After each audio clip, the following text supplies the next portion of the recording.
नमस्कार दोस्तों, आज मैं आपको बताऊंगा बाबा साहब अम्बेडकर की वो बातें जिसे सुनकर हर कोई चौंक गया। उन्होंने गुस्से में आकर कहा था, अगर मुझे जरूरत पड़ी तो मैं इस किताब को जला दूंगा। सरल बात है कि आप लोगों के मन में कोई ना कोई का सवाल उठ ही होगा, जैसे कौन सी किताब थी, क्या वो संविधान था, सच क्या था, क्या वो अपने देश से नाराज थे।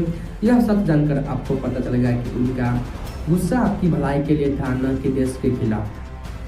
बात है 1953 की। बाबा साहब ने खुद हमें संविधान दिया था जिसमें हमें बराबरी मिली थी, लेकिन उन्होंने संसद में खड़ा होकर कहा, अगर इस संविधान का गलत इस्तेमाल हुआ तो मैं इसे जला दूंगा। वह संविधान को नहीं जलाना चाहते थे, वह उन नेताओं और लोगों को चेतावनी दे रहे थे जो गरीब कमजोर लोगों को उनको हक नहीं दे रहे थे। वह देख रहे थे कि संविधान में सब लिखा होने के बाद भी गरीबों को न्याय नहीं मिल रहा है। याद रखिए, उनका गुस्सा अन्याय पर था, संविधान पर नहीं। वह चाहते थे कि देश में हर ईमानदारी से काम हो।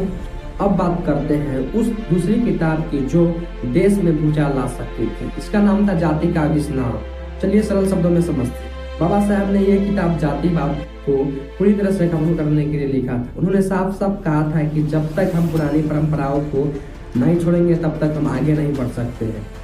क्या हुआ था चलिए जानते हैं। बड़े बड़े धर्म गुरुओं और रूढ़िवादियों लोगों ने यह किताब खतरनाक साबित किया। उन्होंने बाबा साहब अम्बेडकर की भाषण को रोका था। सोचिए, दुनिया के सबसे पढ़े लिखे इंसान को अपनी बात कहने से रोका गया।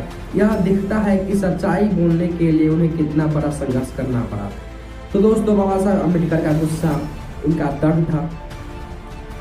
जब कोई गरीब का हक छीनता था तो उन्हें गुस्सा आता था। उन्होंने जो कुछ भी बोला वह देश को तोड़ने के लिए नहीं, बल्कि देश को सही राह पर में नहीं, बल्कि हमें उनके अपने हक के लिए लड़ने वाले बहादुर इंसान के रूप में याद रखना चाहिए। यह सवाल आपके लिए है, अगर आज बाबा साहब अम्बेडकर होते तो उन्हें किस बात पर गुस्सा आता? कमेंट करके बताइए और इस वीडियो को शेयर करें ताकि सभी को उनकी सच्चाई के बारे में पता चले। इसी तरह की वीडियो को देखने के लिए इस चैनल को सब्सक्राइब करें। तब तक के लिए जय हिंद।